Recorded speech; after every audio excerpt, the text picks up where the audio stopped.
waa tey nag ñuy dalal gan gu mag gu mat a dalal ñu xamante nag bu yàgg suñuy émission ku ci yàgg bokk la donte nag gën nañu jàkkaarloo man ak moom tey ñu am mbégte dalal sëñ Modou Bousso Dieng di chef religieux di tamit yëngatu ci wàllu politique dañ dellusiwaat nag ci yëngatum ci wàllu politique pour xam ban anam daal la ci nekkee mais surtout mooy coordonnateur CIFAR di confédération internationale des familles religieuses sëñ bi ñu gërëm la sant la ci ni nga nangoo sunu invitation namoon nañu la nag ndax yow bokk nga ci actionnaire face to face ba ñoom seen bopp sax xale yi ñoo ma ne vraiment il faut sëñ namm nañ ko ñu def ay jéego prier la nga nangul ñu invitation bi ñu bàyyi la nga nuyoog sénégalais ak soppe yi lay teewlu. jërëjëf Aïcha maa ngi lay sant bu baax di la gërëm yow suma xarit nga bu ma yàgg suivre depuis des dizaines d'années ñoo ngi def ay émission muy aw yoon nga koy def ci manière nu mu gën a rafete ma lay sant di wax li Sénégalais yëpp wax di la gërëm ci liggéey bu rafet bi ngay def di nuyu waa TFM yëpp di sant liggéey bu rafet bi ñuy def ci Sénégal. jërëjëf alors sëñ bi ñu dugg nag ci biir émission bi dooree ko ak actualité bi muy rek état d'urgence bi nga xam ne njiitu réew mi jël na ko ci lañu dox ba léegi mu ànd ak couvre-feu boo xam ne 21h lay tàmbali jeex 5h du matin mu concerne nag ñaari région muy Dakar ak Thiès gis nga dogal boobu mu ko jëlee ba léegi bëgg nañ si am sa xalaat waaye surtout ñu bëgg am sa xalaat ci coow li mu jur xale yi ñu ngi génn ci dëkk bi partout di ñaxtoo ki di defanteek ñi nga xam ne ñooy force de l'ordre yi li ko waral mooy ànduñu ci dogal bi ak surtout nañ ko mooñee ba tagal leen ko mu bëggoon nag nga wax sénégalais yow ban jàngat nga ci am. subhanaka allahumma la ilma lana illa ma allamtana innaka anta al-alimul hakim hamidtu ma ya'zimuni min ad-darar min kulli shay'in bashar. Effectivement couvre-feu ce n'est pas pertinent. ci jamono yi nekk nii. ndax lan. parce que jaaroon nañ ci tëj sénégalais yëpp cette fois-ci c'est partiel. mais bu njëkk bi l'ensemble du territoire sénégalais bi yëpp lañ defoon couvre-feu 3 mois durant. pourtant joxewul woon résultat. teewul woon cas yi doon gën yokk. bañ dem ba président libéré ñëpp ne nañ dund ak maladie bi. donc ci lañ constaté que mu commencé wàcc. kon je pense que su fekkee ne buñ tëjee réew mi yëpp 3 mois du jëriñ dara gaw ma ne tëj Dakar ak Thiès dina jëriñ lu bari. bi topp it gaw ma ne dinañ tëj nit ñi de 21h à 6h. demee nga bàyyi waat leen ñoom ñëpp ñu dajewaat ci marché bi. dajewaat ci oto yi dajewaat ci bureau yi ce n'est pas très important. et puis le petit paradoxe en est que première geste barrière mooy port de masque. mais malgré les milliers de milliards de l'État il y a pas de petite rubrique consacrée au achat de masques. Pourtant gis nañ Alassane Ouattara achète plus de 24 millions de masques annuels pour distribuer ko le peuple ivoirien pour que léegi port de masque soit obligatoire. Malheureusement Sénégal ce n'est pas le cas. et ça bu ñuy wax dañuy wax port de masque mënul ñàkk nañ ko def. mais malgré les milliers de milliards dërëm génnu ci pour loolu te il faut avouer que am na ñoo xam ne 200 francs ou 300 francs par jour amuñu ko. amuñu ko nag dëgg la. ça il faut l'avouer. donc kon ñoom seen stratégie de lutte contre la Covid m'a fait problème bi toppat ils ont un problème de communication. Gouverner c'est prévoir mais gouverner aussi c'est communiquer parce que su déggoo amee rek réeroo amul ñàkk waxtaan moo am. mais lii problème bi mooy une communication qui tourne autour de moins de 5 personnes. Diouf Sarr son cabinet directeur de la prévention ak xawma soxna si jàmbaar la docteur Ngom. donc ça pose problème. dañ ko waroon def une affaire nationale boo xam ne. su la gis sa bopp. non ñëpp bokk ci. parce que am na ñoo xam ne exemple bu dee état du Sénégal dégluwuñu ko. mais boo leen bu ñu déggee président Youssou di wax dañu ko déglu. am ñoo xam ne bu ñu déggee sëriñ bi moom la ñuy déglu. am ñoo xam ne leader bi la ñuy déglu. ça veut dire que toutes les couches leader d'opinion yëpp la ñu ci war a impliqué. parce que ce n'est pas une question simplement scientifique. mais c'est une question qui engage tout le monde. qui concerne tout le monde. te su communication bi jàllul. prévention bi du am. parce que l'État ne peut pas mettre un agent derrière tout le monde. il faut nit ñi buñ respecter mesures yi ci kër yi ci mbedd yi mais respecté wuñ ko ci kër yi mais ça ne sert absolument à rien. donc kon yaakaar naa ne fexe woon ba kenn ku nekk sa agent bopp chef de famille bu nekk représenter l'État dans la famille chef communauté bu nekk représente l'État dans cette communauté buñ ko defoon ba tey mbas mi jeex na. mais nag il faut avouer que la manière dont le ministre de la Santé a géré cette pandémie est catastrophique. Parce qu'il a d'abord perdu la communication. Le fait que les gens ne croient pas que la maladie existe, c'est un problème. Aujourd'hui loolu moo tax nit ñi buñ génnul ci mbedd mi ñi ngi ci kër yi ñi ngi waxtaan ci kër yi ñi ngi dajaloo masque amul ci kër yi te pourtant kër yi moom war nañu takk masque. soo demee Dakar foofu kër boo xam ne nit ñaa ngi fa loué nekk fa une dizaine et des dizaines donc duñ ko respecté parce que gëmuñu ko. su ko gëmoon nag kenn ku ne sàmm sa bopp je pense que kon ci doon gën a yomb. quant à émeute bi nag effectivement les gens sont extrêmement fatigués parce que li olof naan ku sa gémmiñ di ñàkk ci doo wax jàmm noonte nag émeute moom kenn war ko encouragé. parce que ci état organisé lañ nekk. te il faut que ñu xam ne aussi. président bi même su fekkee ne décision bi mu jëmal n'est pas sage n'est pas pertinente mais ñu xam ne jëlu ko pour boppam ce n'est pas une décision politique wala politique bu concerner un pouvoir ou politique politicienne mais c'est pour gérer la prévention de sa population effectivement c'est normal donc kon nit ñi war nañ ci bàyyi xel loolu mais am na nag ku doon jaay cere ci mbedd mi guddi lay jaay te ci la yaakaar ki jaay sandwich ki jaay sandwich dibiteri bi donc tout le monde te bee yoon génnewoon nañ 1000 milliards mais bi yoon génnewuñ dara xam nga ñooñu buñ ne leen moo tax xale yi manifester dem am na ñoon wax ci parentère yi naan waaw leen góor parce que voilà donc je pense que le président devait être beaucoup plus intelligent moi j'ai toujours attiré son attention par rapport à cela je l'ai toujours dit que attention parce que couvre-feu bii passé amoon nay conséquences te pourtant amul avantage kon vous mettez l'avantage et la conséquence et les conséquences vous voyez que les conséquences sont beaucoup plus importantes que les avantages 12 mois mais comme moom xëy na xam na lu ma xamul wala en tout cas il a reçu les scientifiques 5 heures de temps durant bon nee na nuru na ko nécessairement que dafa war a def lii moom lañ fal donc il faut respecter sa décision. am na sànq loolu xam ne dañu si dellusiwaat muy gestion 1000 milliards yi nga xam ne moom la ñu amoon ci première vague bi mais ba tey ci couvre-feu bi fan yi voté nañu ci assemblée nationale li ñu tuddee conférence des présidents. kii adopté nañu loi bi nga xam ne.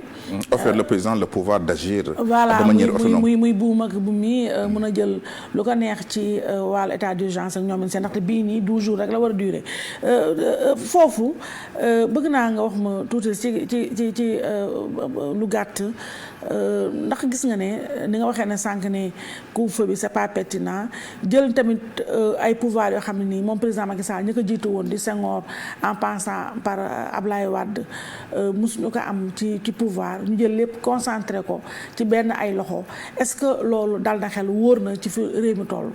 bon soit que vous soyez optimiste ou vous soyez pessimiste tous les deux sont valables parce que mais ku gis doxinu président Macky Sall jël ay pouvoir di ko attribuer ci boppam kooku moom c'est sa façon de gérer. moom noonu lay doxee. day akimoo daal. waaw non seulement que akimoo mais daal day bëgg am toujours pouvoir absolu. alors bon aayul tant que mi ngi resté concerné pandémie avec la maladie ak yooyu mu yam ci. c'est bon mais suñ ko élargir nag côté politique foofu lay poser problème. mais effectivement fii Covid bi toll actuellement que ñu permettre président que mu mën a gaawal mesures yi muy jël. donc je pense qu'il y a pas de souci. mais nag Mbadou parce que ñun amuñu garantie ne du tarxis si wàllu politique tamit. bon waaw mais je pense que les contre-pouvoirs sont là. fi ñu toll situation bi circonstance bi permettre na pour que ñu optimiste ci président parce que je pense que dëkkuñu ci moment politique xëy na. donc mën nañ daal am ci moom yaakaar kon it ñi amul ci moom yaakaar aussi am nañ raison mais attendons de voir la suite. ce que l'avenir montre. d'accord sànq yaa ngi junj fonds 1000 milliards yi nga xam ne moom la ñu décaissé woon ci première vague bi jël ko tasal ko am ñu ci jàppale ak ñi ni mel jël tamit benn lim bu am solo dénk ko Mansour Faye mi nga mu doon séddaleeg ñoomin seen ñu créé ci wet ga force Covid dénk ko général François Faye pour mu saytu surveiller contrôler xaalis boobu fa muy dugg ak ñoomin seen gis nañ ci ginnaaw ko péripéties yi mënuñoo fexe ba convoqué Mansour Faye mu wuyu leen boobu ba léegi tamit kenn xamul xaalis boobu fan la dugg fu mu duggal ak ñoomin seen ba loolu première vague bi ñu ñëw ci ak ci deuxième vague bi Sénégal yi tamit est-ce que foogoo ne soxla nañu tamit am lu leer ci weccet boobu fan la ne. c'est vrai que Mansour Faye en personne est un problème pour le président. ndax lan. je ne suis awma dara nag contre Mansour Faye d'ailleurs xaw ma ko mësuñu am problème mësuñu wax téléphone mësuma ko amuñu dara lu ma koy contre ci moom mais son comportement et sa façon de parler. Récemment yaa ngi dégg affaire mën naa ko évoquer sax affaire tuddewaat président benn mbedd ci Saint-Louis mais ce n'est pas c'est ça qui pose problème parce que le président Sall je pense qu'en tant que président de la République 2 fois élu même avant d'être président il a passé dans les différentes stations yu ko permettre tey ñu tuddee ko dara ci Sénégal parce que il fut le président de l'Assemblée nationale premier ministre tout ça il est parmi les personnalités les plus retenues par l'histoire du Sénégal l'histoire en cours donc yaayoon na ko mais ni muy waxee xam nga waxin bi boo jegee président ci mbokk te loolu histoire montré ko de manière difficile vu Karim Wade ak passé yi mu am donc je pense que Mansour Faye devait avoir un autre comportement bon ma tëj sa chapitre boobu ñëw ci 1000 milliards yi ça pose problème parce que nun waa Touba di gisuñu dara 1000 milliards yi Touba bi nga xam ne bokk na ci bërëb yi ëppoon Covid gisuñu tous ah bon busuñu dara. waaw loolu mu nekkee sëñ bi. je sais pas c'est à Mansour Faye à expliquer bu ñu ci yokkee nag général bi convoqué mu ne du wuy ji ba ci sàgg mu ne OFNAC amul compétence pour convoquer ma c'est parce que ça ne sert pas grande chose pour le président. Le président war na éviter Mansour Faye. Il doit avoir le courage, le président lui-même, de lui dire vraiment de l'orienter.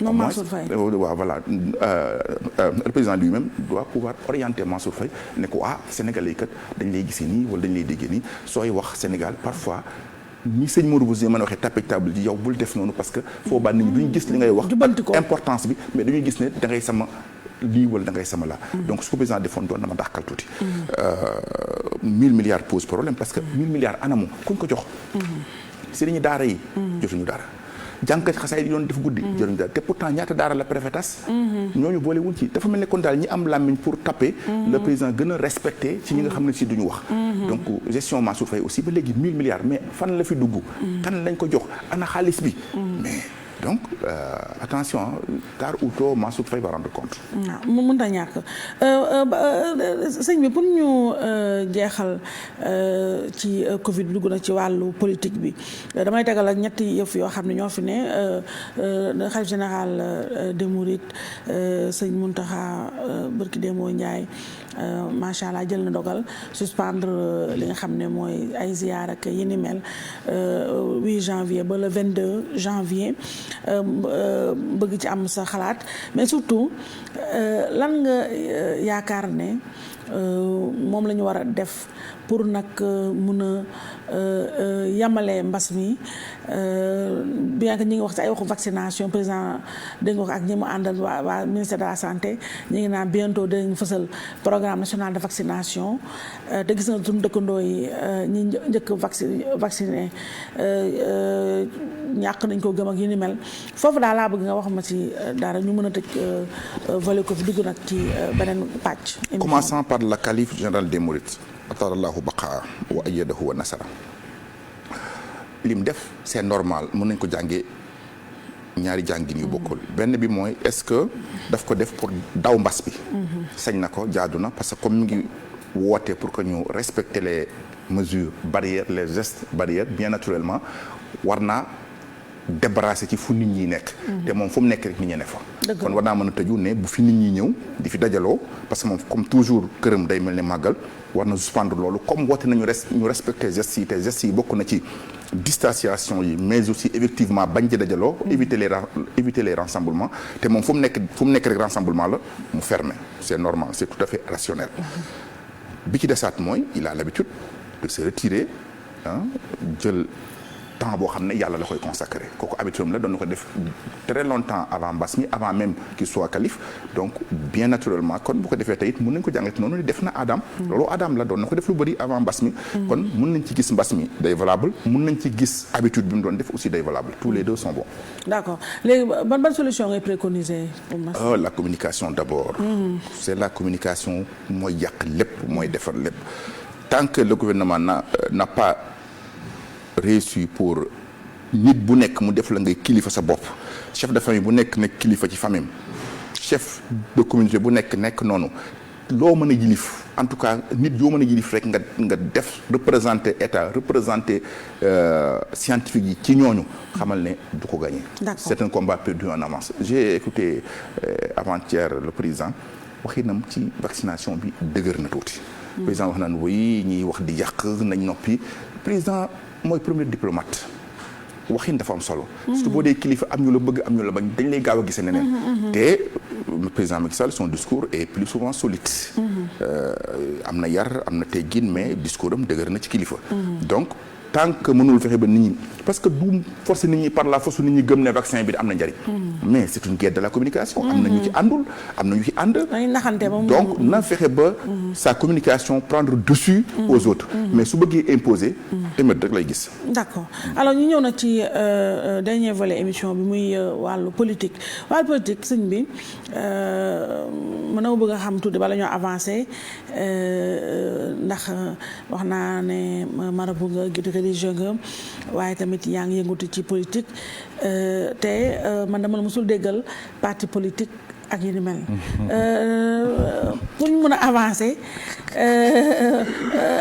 parti politique moom la moo ko teree am sëñ bi.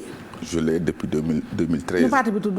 Union des groupes patriotiques. mais quand même siiwul nag. siiw man maa gën a siiw parti bi. yaa ngi ne loolu la est-ce que loolu jaadu na. non jaadu na parce que avant parti bi dañ ma xam ba pare. dañ ma xamoon ci leneen parce que man politique ce n'est pas ma première mission. man je suis un religieux. En défendant les intérêts liés à la religion que je suis devenu aujourd'hui un politique. Donc diine boobu ba léegi moom laay défendre parce que je pense que mooy rôle un chef religieux. Alors ci loolu laa dem nag ba am parti mais parti bi fekk nañu xam sëñ Modou Bousso Dieng te sëñ Modou Bousso Dieng toujours aussi moom la gën a. mais nag sa parti bi doo ko dégg ci ay élections doo ko dégg ci ay comme ñun ñu xam parti traditionnel yi. ay bureau politique ak yooyu ñu ni mel ñun daa yow la ñuy gis yow ci dafa mel parti bi yow ko yaa ci nekk nag. parti bi am na ay militants am nga base sa base fan la nekk. sama base yi fépp ci Sénégal partout dans ce pays mais surtout plus particulièrement dans les fiefs mourides mais aussi dans les fiefs religieux de manière générale. tey boo demee Tivaouane fépp partout. Ndiassane non maa ngi fépp quoi ça je pense que defe naa weesu naa loolu normalement. D'accord léegi. li bu ci des mooy dañ la découvrir ci nguuru président Wade dañ découvrir ci nguuru président Wade nga critique di ko dal bu baax. après sax ci ginnaaw nga fin bi ngeen lëkkaloo nga jàppale bu baax doom ji Karim Wade. Actuellement ci président Macky Sall léegi tamit nga yëkkati say xeer dóor ko mais dafa mel ne fan yi neexoo ngeen daal neexoo ngeen léegi nag loolu la mu bëgg a xam est-ce que parce que sëñ bi yow ko la xamoon ci temps Wade bu liggéey ci temps Macky Sall dañuy xam ne changement am na ndax fee moom da nga critiquer dur et tout ça mais fii da ngay ten defal léegi nag laaj bi mooy mouvance nga bokk mouvance présidentielle nga bokk wala opposition collabo. Non, je suis aux côtés du peuple. ñoom ñëpp kenn ku ci nekk da nga am ay intérêt particulier. mais sëñ bi nag Macky Sall nga gën a jege nag. non jegewu ma ko ndax au début da nga naan dóor yu metti. dëgg la waaw dóor nga ko dóor yu metti au début. c'est que xaw ma da laa woo am fu mu jaar ak yow. c'est que Macky Sall aussi. c'est un grand diplomate parfois. dafa mën a gérer quoi. bari na lu muy jël décision dóor ci kaw. waaw fekk rek la ne ko ci suuf. ok loolu jikkoo ma donc. mbaa foofu ngeen jaaree ñaar. déedéet bon j'avoue que c'est un ami entre guillemets. Naka la entre guillemets. mais entre guillemets mooy bariwul xarit bu yor discours bi ma amee. quelqu'un qui est avec le président Macky Sall. ne critique plus souvent pas Mansour Faye. ne fait pas Mansour Faye un cas de la République, un cas à régler. donc discours boobu bariwul ku ànd ak président aussi du dénoncer sa mauvaise communication.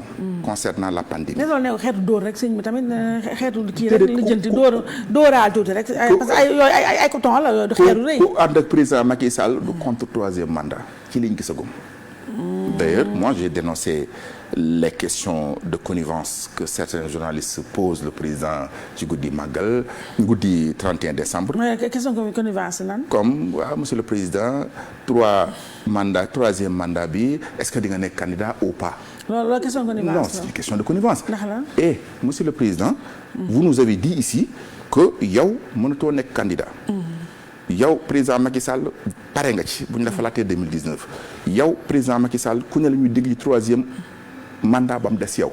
c'est ça que la constitution a dit ne nga constitution bu bees bi d'ailleurs ceux qui pensent comparer les deux scénarios celle de Wade et de Macky ce sont des traîtres excuse-moi du terme su fekkee ne diis na parce que naka la président Macky Sall mën a proposer benn constitution pour que mu régler le cas d'Abdoulaye Wade nga xam ne am na 12 personnes tuées mu ne kon lii dinaa ko régler de manière définitive jusqu'à ce que du amati nga xam ni raison bii mooy raison d'être bu bële donc nga bëgg ñëw comparer les deux scénarios c'est vraiment hypocrite ceux qui pensent aussi que le conseil constitutionnel qui va trancher émission bi olof la de da nga dégg tubaab nag xam naa da nga xaw a dégg tubaab tout le monde ma la di waaw da nga bëgg tubaab daal ay surtout di nga indi ay moyens yoo ma sànne xel yàgg nga ma ci def si kooku moom mais maa ngi la ciy sant di la gërëm alors donc conseil constitutionnel en question mais texte bi lay sujet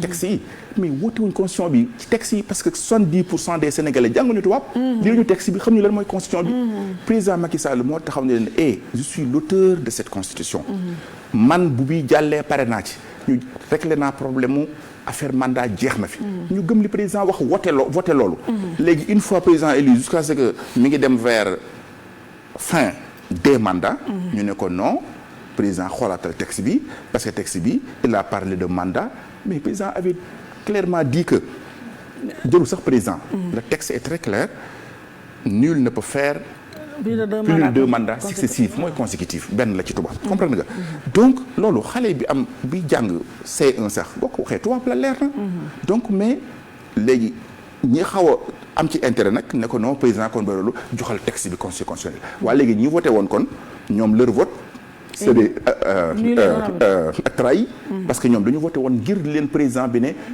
man bu bi jàllee jeex na problème troisième mandat du fi amati man président Macky Sall kenn du ma dégg troisième mandat loolu la ñu voté woon léegi nag maintenant yëf yaa ngi waa jeex non jox ko conseil constitutionnel mu xool texte bi te ñii xamuñu lu texte parce que jànguñu tubaab 70% des Sénégalais et puis constitution binduñu ko pël binduñu ko naar binduñu ko olof tubaab lañu ko jàng xamuñu ko dañ doon déglu li président bi wax ci liñ sukkandiku woon votel ko et puis certains encore hypocrites parce que je n'ai pas autre appellation li may bañ ma làkk tubaab jéggal ma ko mooy ñi naan président même boo deful waaw boo ko bëggul sax dañ la ko pousse pour nga def ko waa dama ne dañu bëgg baal ma ci baat bi ils veulent faire mentir le président wala déet kilifa gu toll ne président de la République am 60 ans Alaaji Macky Sall toog sol yi teg mbaxanaam jàkkaarloog Sénégalais yi ne leen bii bu jàllee pare naa ci nga ñëw ne ko non pare woo ci non texte mu ne texte bi leer na maa ko def te débat boobu amul lieu nga taxaw ne ko non dina am lieu et di nga def te di nga defaat beneen mandat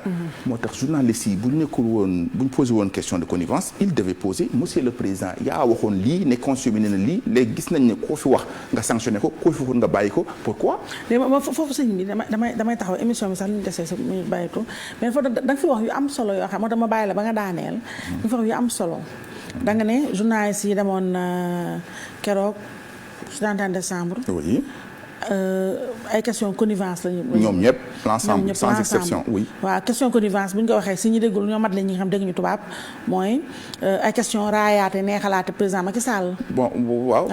genre non moom mooy li président yi wax naan li monsieur président bi di wax naan Macky Idrissa c'est un deal maanaam c'est un deal positif. def ko deal positif rek. voilà deal positif waaw donc kon ba tey su ma la dégloo. ndaxte sànq sa jox man nag baatu deal ak positif ñaari baat yooyu kon de ci tubaab rek la am. deal ak positif parce que ci balaaxa ci arab dafa am lu ñu naan diddaani laay tamian mooy y a deux différents termes qui se regroupent jamais donc deal ak positif ci président Sall laa ko mos a déggee moom nag c'est un professeur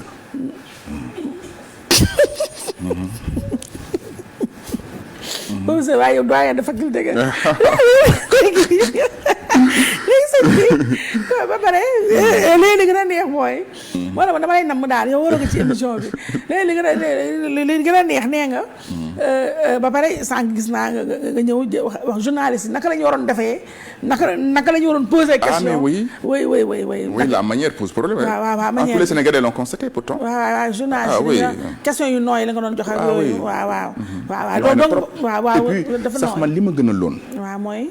maa ngi ko doon wax ku jege président bi ne ko président bi mu waxee il a montré sa maîtrise parfaite sur les dossiers. li mu wax ci ndox. man xaw ma woon Sénégal ñaata kii ndox moo fi jógee. fan lay jógee maa ngi manque géej gi maa ngi koy sotti dinaa ci yokk nangam. je vois un professeur qui maîtrise tout à fait l'état. le président Sall. donc doyoon na mais ba cokkaatee 2 heures de temps ñu lay laaj ay mandat ngay kaf naan ceebu mosu leen koy togg. après togg ay ceebu ton mais je me suis dit mais man xàmmeetuma sama président bi. ok xàmmeetoo sa président. kilifa wax na li mu war a wax il a abordé tous les dossiers sérieusement infrastructure et puis ce que je salue dans son discours président a le courage moo tax discours bi neex na ma conférence de presse bi moo ma neexul mais mu ne UNESCO li ñu leen wax sénégalais yi nañ bàyyi xel ci moom mi président mi doxal li UNESCO yi wax intéressé wu ko mais moom li muy def tant que mi ngi fi question boobu am te il l'avait dit devant waaw mooy affaire ñaari éducation sexuelle mën naa wax baat boobu président avait le courage de dire devant Obama président des États-Unis le président l'avait dit devant le premier ministre canadien le président l'a répété vraiment je suis rassuré loolu tax na man en tant que musulman la man demee j'ai pris position ne ko man sama soutien ci yow c'est sans réserve et sans complexe. D'accord sur ce domaine oui. mais quand même su ma dellusiwaatee xam nga ci affaire troisième mandat bi waxaat nga fa tamit lu am solo ndaxte nee nga expliqué nga ko lu leer ne ñi nga xam ne dañoo hypocrite ñi naan ñuy presque ñuy bëmax président Macky Sall ci troisième mandat. léegi yow sëñ bi laaj bi mooy li nga gisee président Macky Sall ni muy doxalee. taxawaay bi mu am. yaa ngi dégg ñu naan Mansour Faye la bëggoon def dauphin ku ñu ni mel gis nga ko léegi ak moo ko Idrissa Seck. Mansour Faye. ndax lan Mansour Faye dauphin kii wu. non dafa amul bayre boobu nag tamit amul carrière boobu. ah bon Mansour Faye. di tout kenn xam ko nag jaarul woon fenn bëgguma wax ci Mansour Faye. comme dama mais foog na kam sëñ bi Mansour Faye bu góorgóorlu tuuti xaw a góorgóorlu tuuti xaw ko pikiir jalis ko dara. dina yokk yaram yokk tegginam. chance waxinam. di wax ak ñu ko soof. di déglu lu ko naqari. donc mu def ko bind la mooy mën a yem tempérament lañ am baaxul.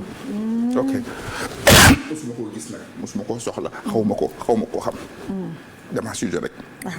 ok donc ma ñëwaat ci ne ñi koy tanti théoriser ñëpp kenn gëmu ko ci.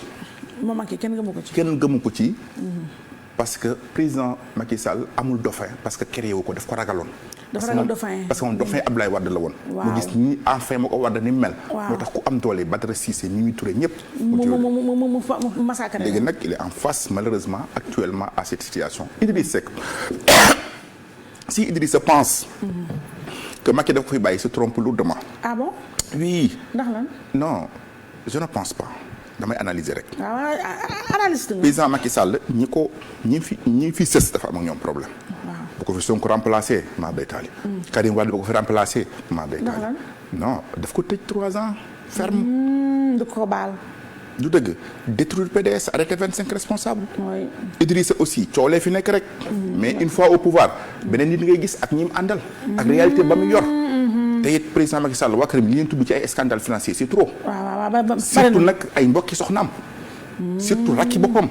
je l'ai entendu dire bëgguma woon discours boobu quand le président a dit que non c'est la première fois ci rakk ji ci Sénégal ngeen dégg fii bokk président bu ñu nangu mu dem ci procureur mais c'est la première fois du monde qu'un frère du président soit accusé de 5 000 milliards musul am ci àdduna président waroon na am courage wax loolu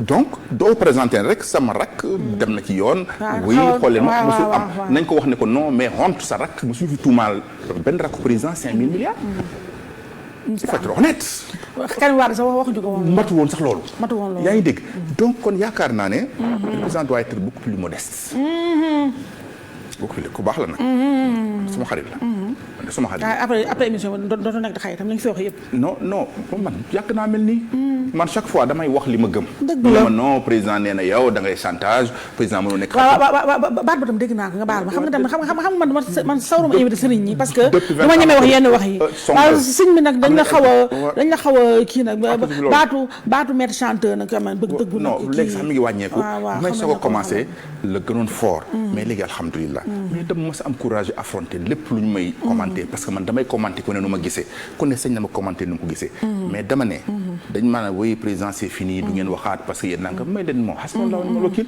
man surtout sëñ Touba la maa ngi wax sëñ Touba dañuy waxaataat après plusieurs fois dañuy ànd day am divorce idéologique parce que tant que mi ngi defee nii man tamit may waxi nii bay boobu ñu damay chantage am pu parfois aussi ku baax la dëgg la dit ku baax la de parce que loo ci mën dégg am na yar am na teggin mais nag sa modestie pose problème sa famille pose problème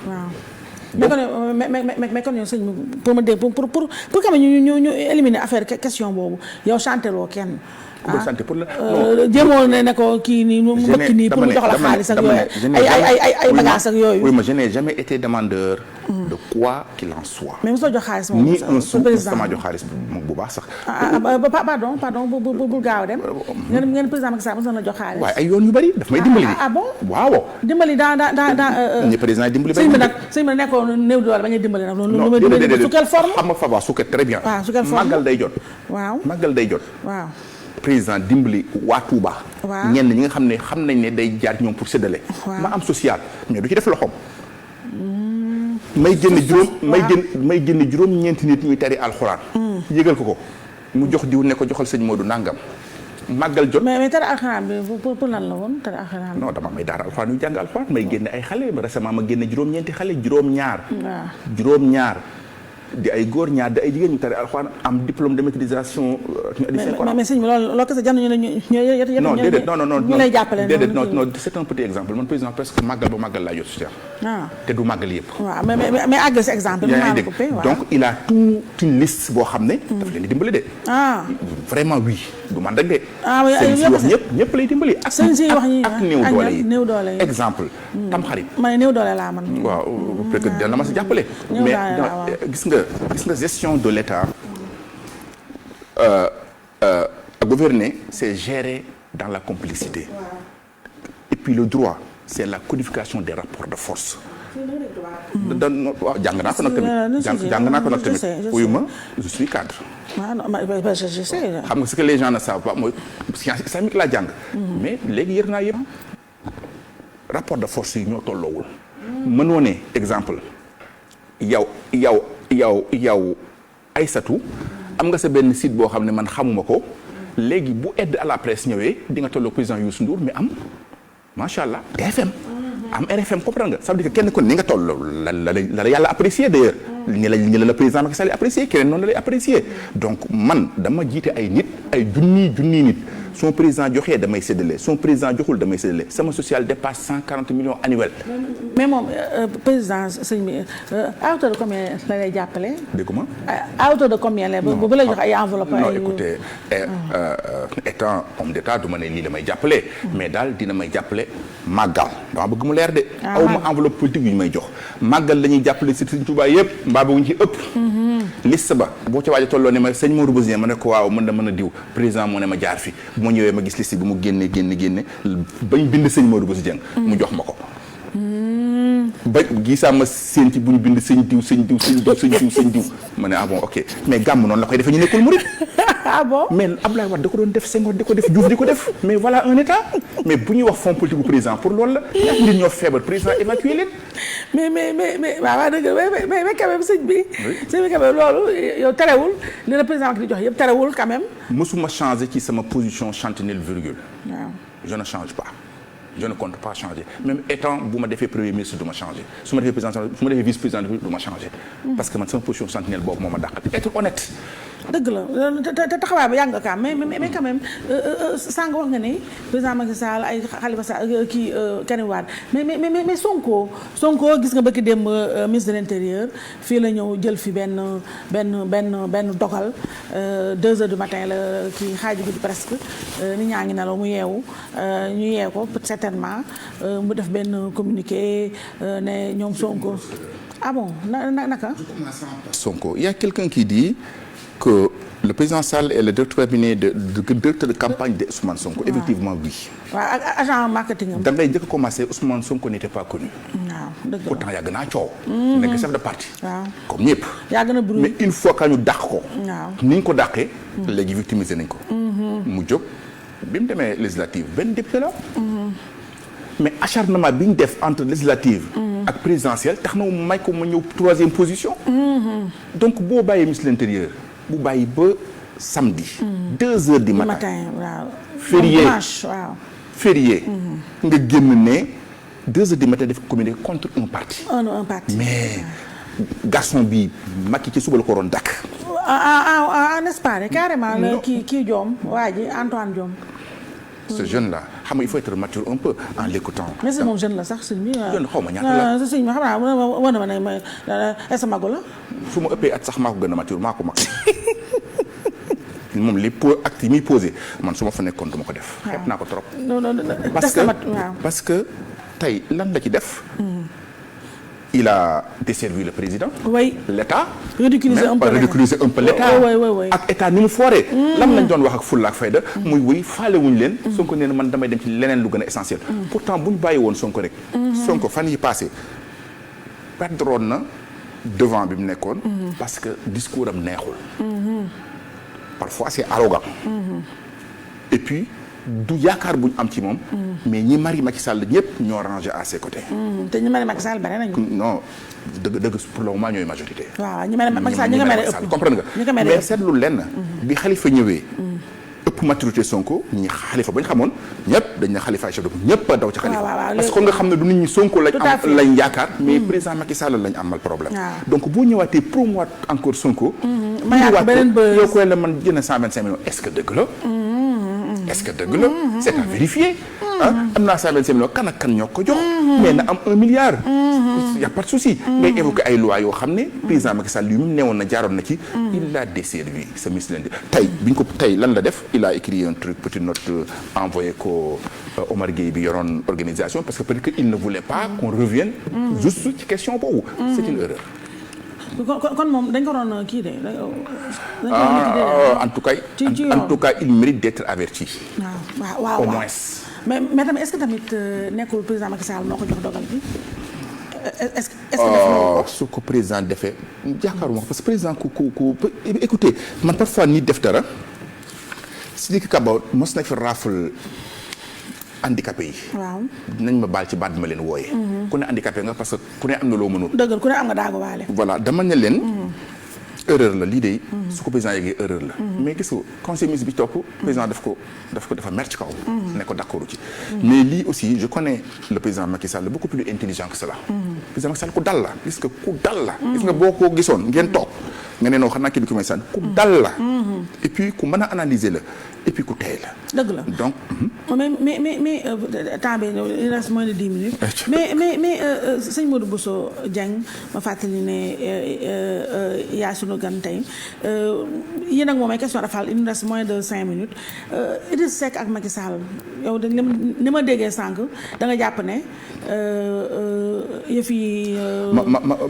naxamaay la mujj nar a mujjee. El Hadj Macky Sall se trompe de casting. Ah bon? En pensant que. Oui. Il a 58%. Oui. Plus Idriss Seck 20, je ne sais pas ça combien. Ça fera 25%. Ah. Touba. C'est aussi automatique que ça. C'est trop facile.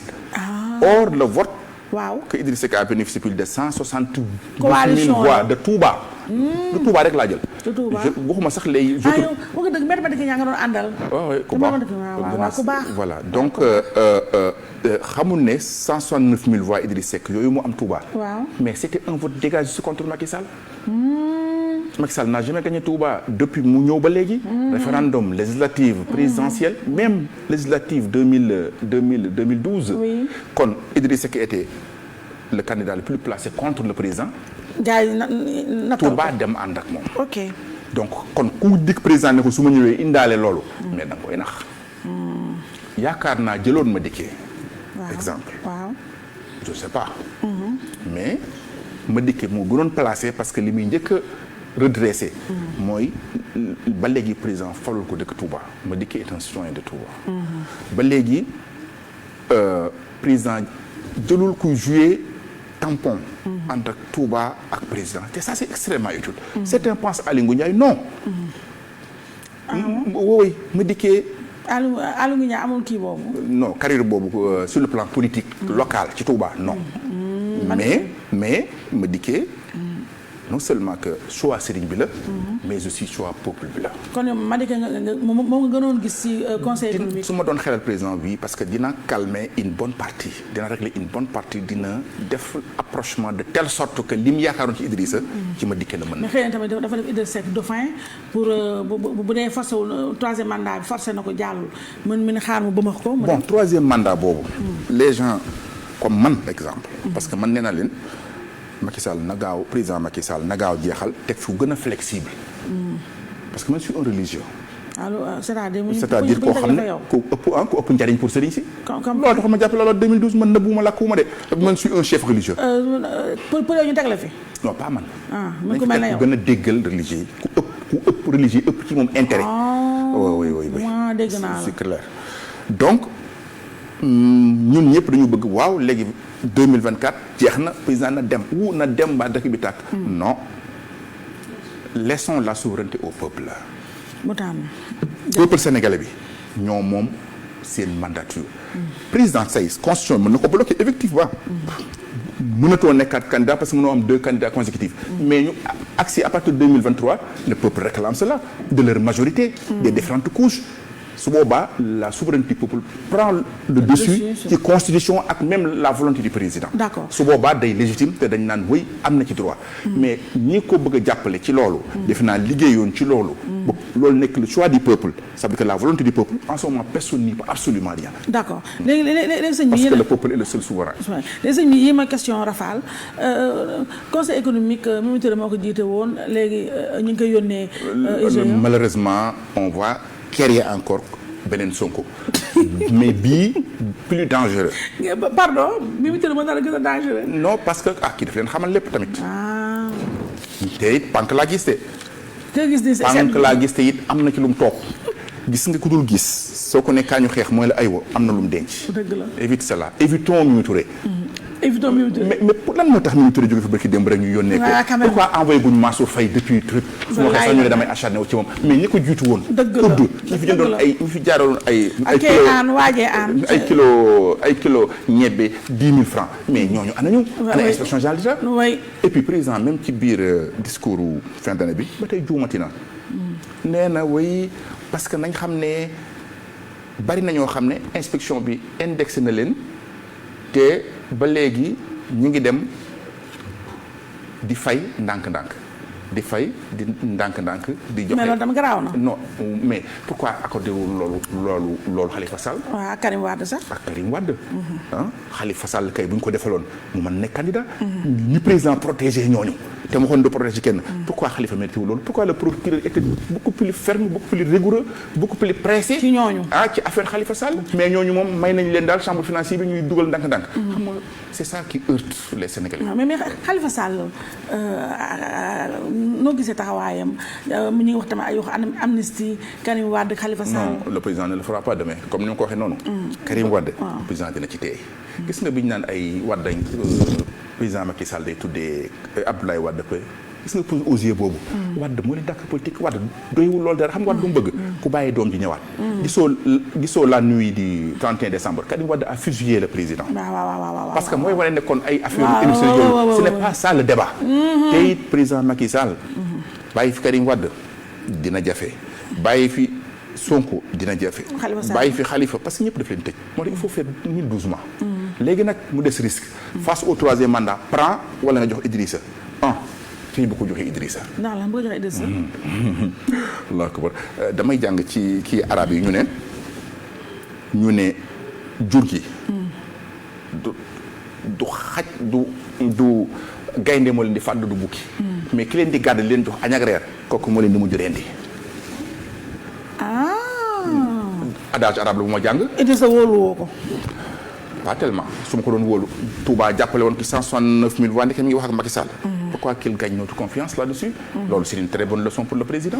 ñi ko wotaloon ñëpp c'était contre le président. su mënee ñëwaat nekk mburoog soow. xaw ma cere ak soow. kooku il est digne de confiance. ñu ñëw ci beneen bu gën a simple mooy projet suppression des villes. waaw projet suppression 5 minutes moo ma dese merci sama nijaay maa aussi c'est projet suppression des villes juróomi villes yi foofu ñu mel nañ ci gis ne stratégie politique la pour ndax comme mënut a gagner Dakar mu ne xaaral ma nërmeel yëf yi. vite fait c'est une dictature effectivement c'est ça. C'est une dictature. yow 26% de la population sénégalaise habite Dakar. dans la région de Dakar. 40% de l'électorat sénégalais nekk Dakar. yow nga ne cundum ñëw na leen yéen kon seen vote bii léegi dama koy annuler du fi amati. c'est une dictature. te effectivement nee na suñ doon def kii même buñ ko changé it ka doon gagné Dakar di gagné Dakar. non ce n'est pas ça monsieur le président. xam nga lan la. Dakar mairie bi day am ay plus de 70 milliards par année. voilà le problème. soo ko supprimer du amati loolu. te xëy na bu dee Parcelles yaa Moussa Sy bu dee Plateau yaa xaw ma na Ndoye. ils sont tous des amis du président dans en coalition naturellement. mais pourquoi pas donc 70 milliards yi dem ci maire bi nag. qui sera forcément Khalifa Sall.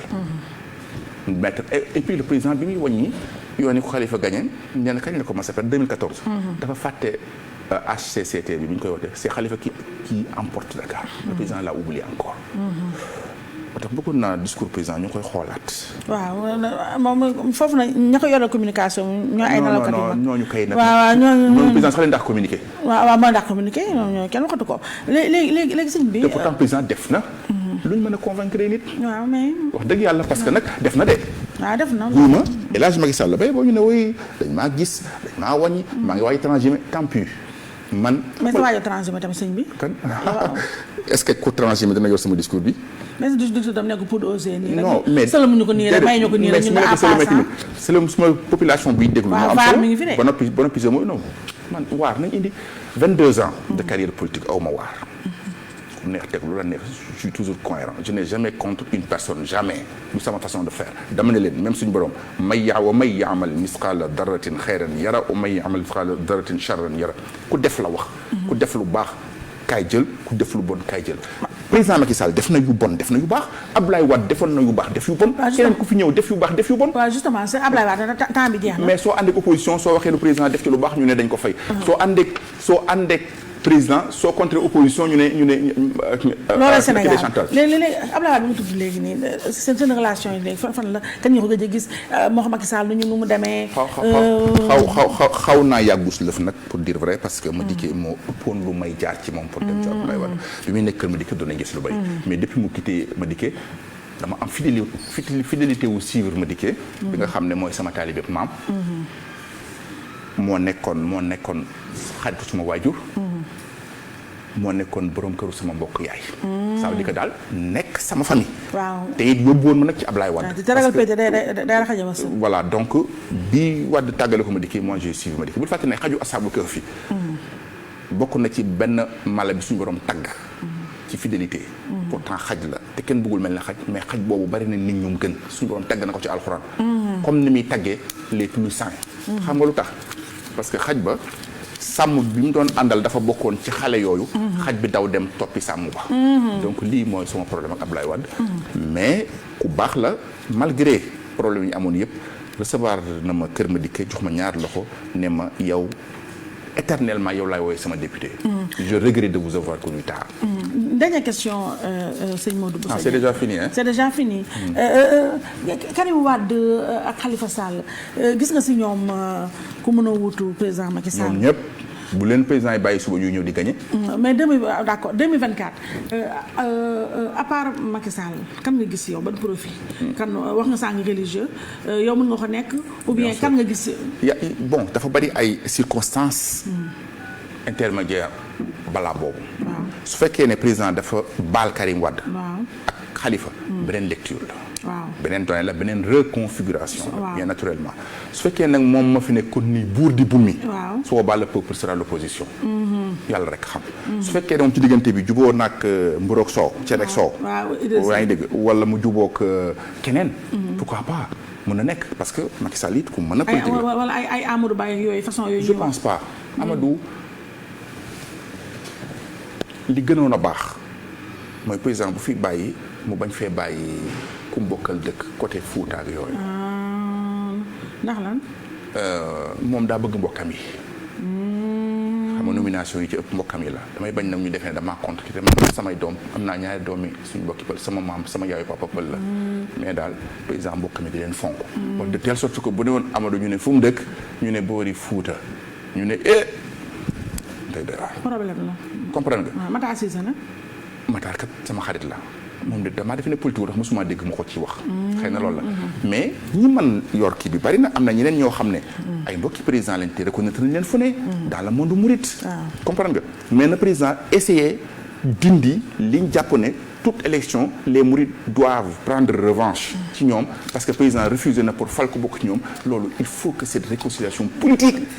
d'accord comprendre nga man ça c'est mon rôle au côté du président raison pour laquelle toujours may wax ak moom parce que dama ci bëgg jouer maximum possible. sëñ Modou Bousso Dieng sa émission jeex na ñu bàyyi la nga tàggatoo ak sama fàttali ne yow yaay coordonnateur confédération internationale des familles religieuses CIFAR ñu bàyyi la nga tàggatoo ak. je pense que nous avons été objectifs. waaw je pense. l'essentiel comme toi bi mooy ay bàyyi naa ko. waaw non bàyyi naa tubaab bi. non je vous en prie. ñun daal ñu ngi yaakaar naa li ñu wax. waaw na yoon dina am ñu mer am ñu kontaan am ñu mer am ñu kontaan. waaw mais tàmm nga loolu yow bon ñaar yëpp a yem ci man. waaw mais su ma génne daal man xel mi dal na. boo ma laajatoon suba. lii ma wax rek laay waxaat. ma gërëm leen gërëm président Youssou Ndour ci liggéey bu rafet bi ak ñi ma àndal ñëpp rek surtout yow macha allah vous êtes parmi les plus brillants journalistes. macha allah et puis comme man am nga courage am nga fit ñi nga affronter tout le monde. dama lay apprécier puis damay kontaan su ma lay seetaan ma ne su ma soxna si soppiwul ba léegi. waaw yow na sëñ bi li nu boole dafa bari donc man ak yow mën nañu wax ne petit bagara man ak yow petit bagara donc te tamit sa français dafa ma neex ndax damay damu yàq rek di dem waaw non parce que mais léegi dégg naa ko amoon naa courage di ko wax di dam ba léegi ay fàttali ko ndeysaan may nuyu waa sama papa jooju Alaaji Si Lamine Niass bëgg dee moo Njaay la doon dañ ko doon en tout cas voilà di ko fàttaliku te ba tey mi ngi ci xol yi moo ma doon wax ne moom dafa la yàgg bëgg mënuma sëñ bi man ak moom dafa am na nu bokk bu ñuy làq tubaab bi ñu di daaru di xam te ñun ñu lay wax mais léegi yaakaar naa non les macha allah maa ngi ñëw ndànk-ndànk ñëw nga macha allah yokk ma ñaan waaw bu baax ba beneen yoon déwén fii bu ñu fi ñëwee français la ñuy def man ak yow face to face xoolal tubaab rek en français xam ñu bëri ñu ngi ma koy réclamer jeex na mais déwén man ak yow en français du ma damm benn yax ma yow tamit dama too benn yax sëñ Modou Bousso Dieng la woon ci biir face to face ñu ngay gërëm di ko sant bu baax di gërëm naka noonu mbokk yi nga xam ne ñu ngi ñu doon teewul may gërëm nag bu baax sama rakk ji Ndeye Marlène Diaw borom glam style by Mado ci coiffure bi ci ak yi tamit ci make up bi adresse am mi ngi fi ci suuf rek Moussa Sène nga dugal ko ma nga foofu ci wetu Camp Leclerc di gërëm naka noonu sama rakk wax naa ko keroog ci semaine bi Fatou Dieng moo génn ci man fii sama rakk ju baax jooju indi ma ci nag macha allah yu doy waar sama rakk ji borom info du matin lii moo fa génn mu jaare ko nag si jaara bi moo ko defaral lii moom Fatou mu xalaat ma ci mi ngi noonu nag numéro téléphone am mi ngi fii ak yëfam yëpp Moussa nga dugalal ma ko di gërëm bu baax sama rakk ji Fatou di gërëm naka noonu xale bi ko defaral lii muy jaara bi yi ñëpp ngeen dem fa da defe naa mat leneen yi ñoo xew xew ñi ñoo xew léegi donc ma koy gërëm di ko sant di gërëm sama beneen rakk Maymuna Gueye borom yeewu leen Maymuna dafa defaral teraanga ju rëy barki dee mooy Njaay ma am lu ma soxla dem ci moom loo xam ne su ma demoon feneen naa fay gàtt benn 500 000 francs mu defal ma ko di jël si ay presque 2 semaines def na ko ma pare bu ko fay mënu ma mukk tëdd ci raay ba yàgg na ma xale yàgg nañu dafa teraanga sëñ bi nga ñaanal ma sama rakk yi ñu seen biir xol laa nekk ma nekk seen mag ñu teg ma ca kaw lu ma soxla ci ñoom maa ko fa bàyyi di leen gërëm di leen sant di gërëm naka noonu nag équipe face to face yëpp sama grand comme mi ngi ni nga ñaa ko gis Ibrahima Cissé comme d'habitude rek moo nekk ci production bi feggoo ak sama nijaay Maawo Cissé promo yaa ngi noonu Abdourahmane Dia ñi ma nga gis naa leen tey Vieux Diouf ma nga noonu ñoxo ku ma fàtte nga baalu Moussa Sène ci montage bi face to face incha allah beneen dimanche jërëjëf.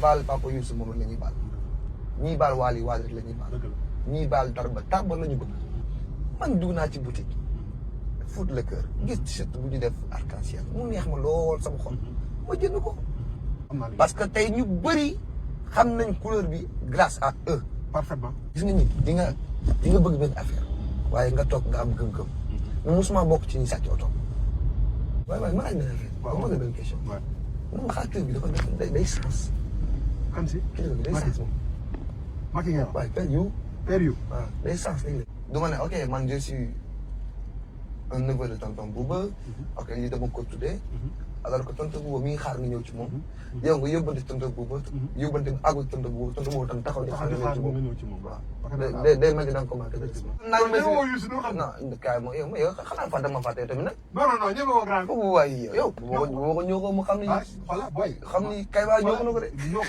voilà lii ma père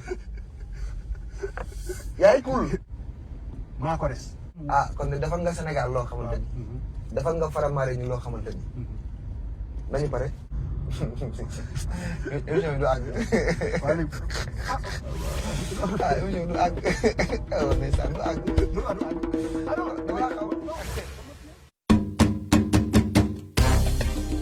lii mooy Teranga Sénégal xaalis bu bëri ak ay cadeau yu mucc ayib bis bu jot 24 heures sur 24 ci télévision Futur Média rajo Futur Média igfm.sn ak yéenekaay bii di l'Observateur bu ngeen fàttalikoo daaw 30 millions la ñu tegoon ci table ji ren nag 60 millions la ñu bëgg a séddale Sénégalais yëpp rendez-vous bi at bu jot xam ngeen ko tous les jours dañuy maye waaye grand maye bi dimanche la ñu koy amal 17h en direct ci télévision Futur Média xam ngeen dimanche bi lu may maye benn iPhone boo xamante ni 12 Pro Max la ak 1 million boo xamee ni dañu koy teg ci tableau Teranga Sénégal yéenay woote 88 628 20 20 88 628 22 22 wala 88 628 65 65 daas leen fanaanal tànn région bu leen neex lu ngeen fa fekk dañ leen koy wave en direct dimanche à partir de 17h grand maye ci Teranga Sénégal ci télévision Futur Média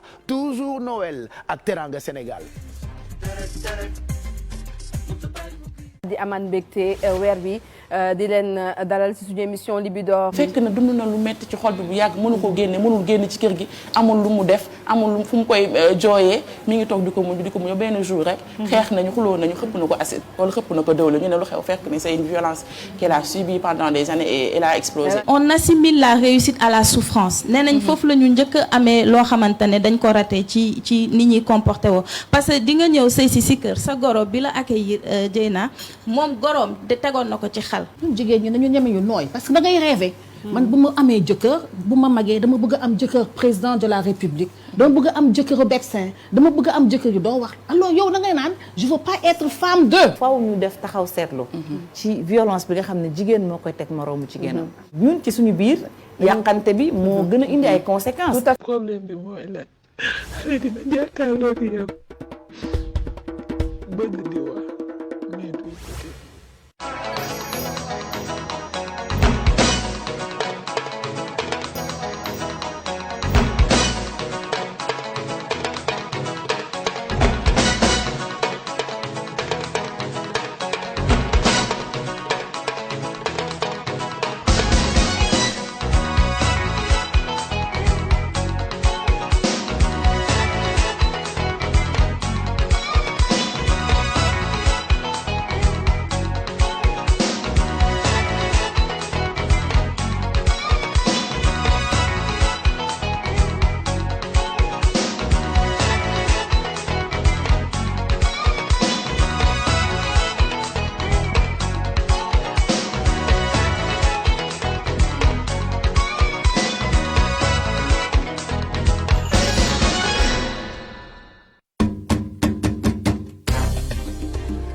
Teranga Sénégal xaalis bu bëri ak ay cadeau yu mucc ayib bis bu jot 24 heures sur 24 ci télévision Futur Média radio Futur Média igfm.sn ak yéenekaay bii di l'Observateur bu ngeen fàttalikoo daaw 30 millions la ñu tegoon ci table ji ren nag 60 millions la ñu bëgg a séddale Sénégalais yëpp rendez-vous bi at bu jot xam ngeen ko tous les jours dañuy maye waaye grand maye bi dimanche la ñu koy amal 17h en direct ci télévision Futur Média xam ngeen dimanche bi lu may maye benn iPhone boo xamante ni 12 Pro Max la ak 1 million boo xamee ni dañu koy teg ci tableau Teranga Sénégal yéenay woote 88 628 20 20 88 628 22 22 wala 88 628 65 65 daas leen fanaanal tànn région bu leen neex lu ngeen fa fekk dañ leen koy wéev en direct dimanche à partir de 17h grand maye ci Teranga Sénégal ci télévision Futur Média toujours Noël ak Teranga Sénégal.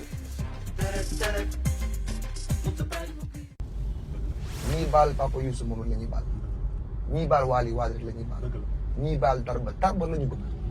man dugg naa ci boutique foot le cœur gis t-shirt bu ñu def arc-en-ciel mu neex ma lool sama xol ma jënd ko parce que tey ñu bëri xam nañ couleur bi grâce à eux.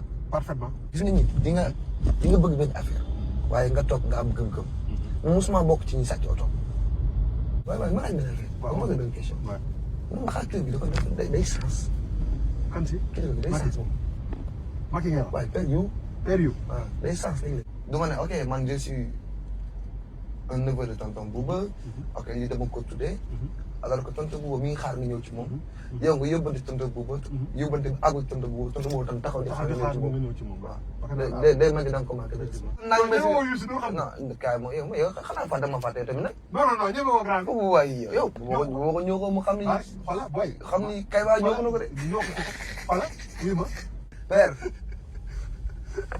yaay cool maa ko des. kon de defal nga Sénégal loo xamante ni. defal nga faramare ñu loo xamante ni. nañu pare. émission bi du àgg. émission bi du àgg. ndeysaan du àgg.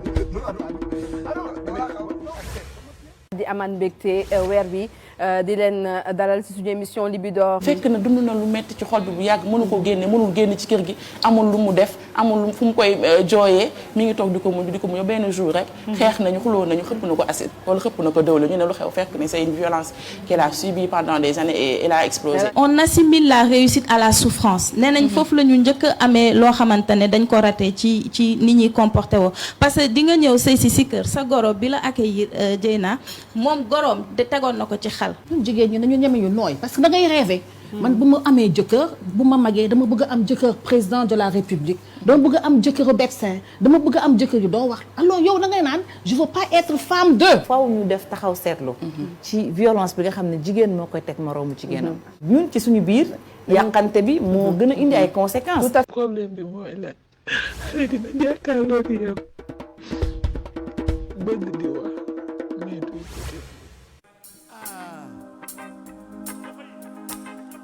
tàccu leen li waay loolu aja yéen ñëpp tàccu leen Abba tàccu leen waay ñi nekk ci salle bi technicien yeeg caméraman yëpp Abba dirigé le tàccu yooyu foofu parewu leen waaye nag tàccu cey lii Baye Niass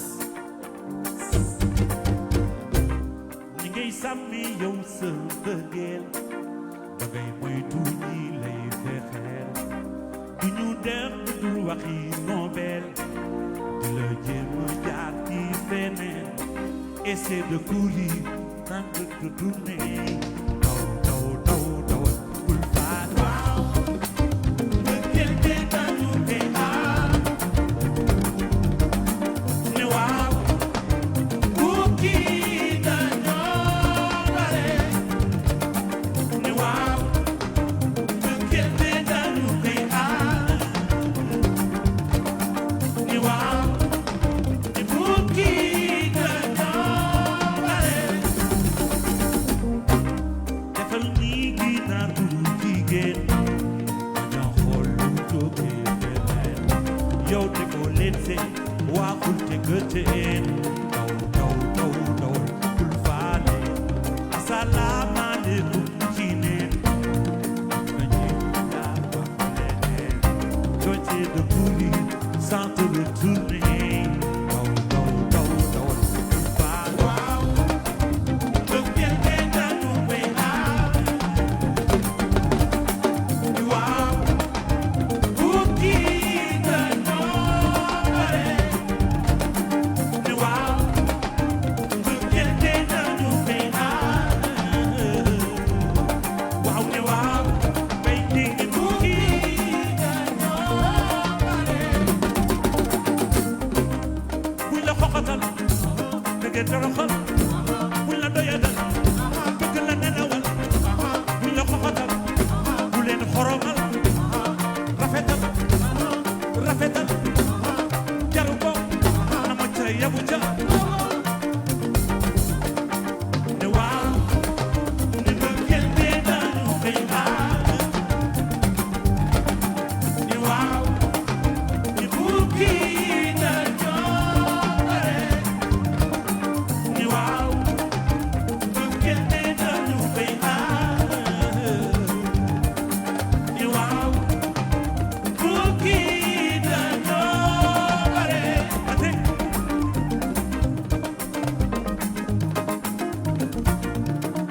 buñ la toroxal bëgg la toroxal buñ la doyadal bëgg la nelawal buñ la xoxatal ne bu leen xoromal na ma ca yabu ca ne waaw bëggeel te dañu koy aar ne waaw bukki dañoo bare fa ne waaw bëggeel te dañu koy aar ne waaw bukki dañoo bare cey na bu cey bu ca di ngay sàmmi yow sa waxi bëggeel da ngay moytu ñi lay fexeel di la jéem a jaar fu nekk di la wax waxi nobel léeg-léeg mu pis la dawal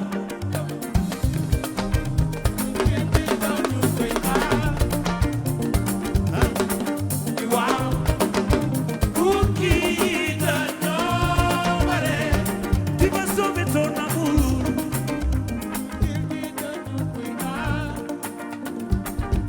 waaw ne waaw bukki dañoo bare waaw dawal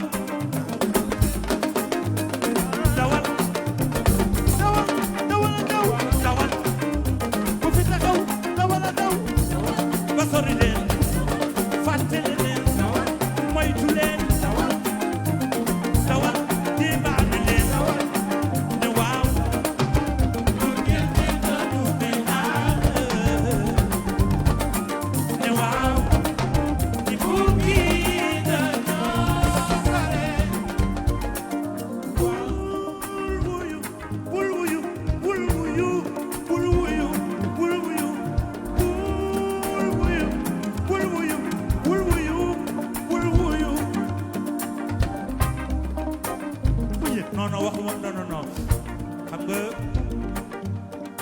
wax la kii waay waaye dem